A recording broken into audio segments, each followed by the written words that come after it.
Hi friend, this is Ruma. কেমন আছো? আশা করি ভালো আছো। আমি খুব ভালো আছি। বাবির পাপা কাজের ক্ষেত্রে একটু বাইরে গেছে, তাই জন্য ভাবলাম এই সুযোগে একটু বাড়ি দিয়ে ঘুরে আসা যায়। বাবিও কদিন ধরে মা বাড়ি যাওয়ার জন্য বায়না করছিল, তাই জন্যই যাচ্ছি। দেখছি কদিন থাকি, প্রায় 2-3 দিন থাকার ইচ্ছে আছে। যদি ইচ্ছে হয় তো আরও বেশি দিন থাকতে পারি। তাই বাচ্চা কাচ্চা জামা কাপড় তো তাই একটু বেশি করে নিয়ে নিচ্ছি। বাবি তো খুব এনজয়, কারণ মা বাড়ির সত্যি কথা বলতে গেলে আমার যাওয়াই হয় না। তাই জন্য ব্যাগগুলো সকালে গুছাই নিয়ে প্রায় প্ল্যানিংটা ঠিকঠাক ছিল না। তারপরে মন চাইলো যাওয়া যাক। দেখো কত ব্যাগ, একটা বড় ব্যাগে আমার জামা কাপড়, বাবির জামা কাপড়, মানে ভর্তি। মনে হচ্ছে না কতদিনের ট্যুরে যাচ্ছি। বাট বাবির জন্য জামা নিয়েছি, আমার জন্য নিয়েছি, কারণ বাবির স্কুল আছে, ব্যায়াম আছে। ব্যায়ামে যেতে গেলেও তো আমাকে জামা কাপড় নিতে হবে না। তো কটা দিন থাকবো, স্কুটি নিয়ে যাচ্ছি। চলো ফ্রেন্ড যাওয়া যাক। তো বাবির রেডি সেটি গো, দেখতে পাচ্ছ একদম বাইরে গিয়ে দাঁড়িয়ে আছে। ও খুব এনজয়, মামা বাড়ি যাবে। চলো ফ্রেন্ড বাড়িতে গিয়ে কথা বলি, কারণ স্কুটি করে যাবো। আমি এখন তোমার সাথে একদম ভিডিও করতে পারছি না। তো হাই ফ্রেন্ড, পৌঁছে গেলাম। দেখতে পাচ্ছি এসে দেখি মা নেই, ভাই আছে। মা কাজে গেছে, চলে আসবে একটু পরে। তো মা যেই জেনেছে আমি আসবো, তো মা বলছে খাবার দাবার কিনে নিয়ে আসবে, তোমাদের সাথে কাউর মিট করায়।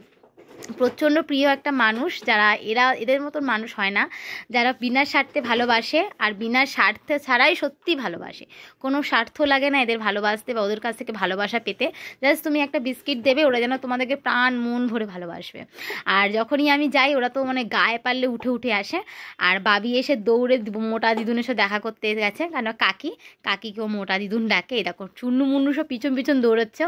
আর বাবিকে দেখে তো গায়ে মানে দৌড়ে দৌড়ে যাচ্ছে, আর ভাবি তো ভয় দৌড়চ্ছে। তার মধ্যে কথা বলতে বলতে মাও চলে এসেছে। মা দেখো কত খাবার নিয়েছে। শুধু মাও না, ভাইও অনেক খাবার নিয়েছে, তোমাদেরকে দেখাচ্ছি। বাবি, মা আর ভাই আমার জন্য কত খাবার নিয়েছে। বাড়ি আমার খুবই কাছে, তাও আসা যায় না। জাস্ট বাবিকে স্কুলে দিয়ে যখন আসি তখন একটু দেখা করে যাই, বাট এসে থাকাটা একদমই হয় না। তো মা আমার ফেভারিট খাবার নিয়ে এসছে। মা একটু কথা বলছিল, মা কাজে যায়, তো চলে এসছে যখন শুনেছে আমি আসবো। দেখো ভাই আমার জন্য ফুচকা নিয়ে এসছে, কারণ আমি ফুচকা খেতে খুব ভালোবাসি। চলো ফ্রেন্ড খাওয়া দাওয়া করি। কত খাবার, দেখো কোনটা ছেড়ে কোনটা খাবো, আমি শুধু সেটাই ভাবছি। তার মধ্যে বাবিও বায়না করছে ও নাকি জুস খাবে। তো দেখো ফ্রেন্ড কত খাবার, কি খাবো। আর তার মধ্যে এখন বাজে 7:30 থেকে 8টা। এখন যদি এতগুলো খাবার খাই, রাতে ভাত খাবো কি? তো ফটাফট ফুচকা খাওয়া স্টার্ট করে দিলাম। ফুচকা পেলে কেক বলো তো ছাড়াছাড়ি করতে পারে। তো ফুচকা খাবো, আরও খাবার খাবো, সবই খাবার খাবো। বাপের বাড়ি এলে এই একটা হয়, কাজবাজ কম, শুধু খাই আর খাই। কে কে এই জিনিসটা পাই বলো? মানে আসতে পারিনি, খাওয়া স্টার্টিং হয়ে গেছি। চলো ফ্রেন্ড, আর বাবি তো একটা জুস খাবে বলে বায়না করছে, তো বলেছি আগে আমি খেয়ে নিই, তারপর ওকে জুস কিনে দেবো। তাহলে ফ্রেন্ড ছোটোখাটো ভিডিও, বেশি বড় ভিডিও না। প্লিজ ভালো লাগলে লাইক শেয়ার কমেন্ট করো। অনেক অনেক অনেক ভালোবাসা দাও, তোমাদের ভালোবাসার অনেক দরকার। সাথে থাকো, পাশে থাকো, অনেক ভালোবাসা দাও তোমরাও। আর নতুন নতুন ভিডিও তোমাদের দেবো। আজকের মতন গুড নাইট, টাটা।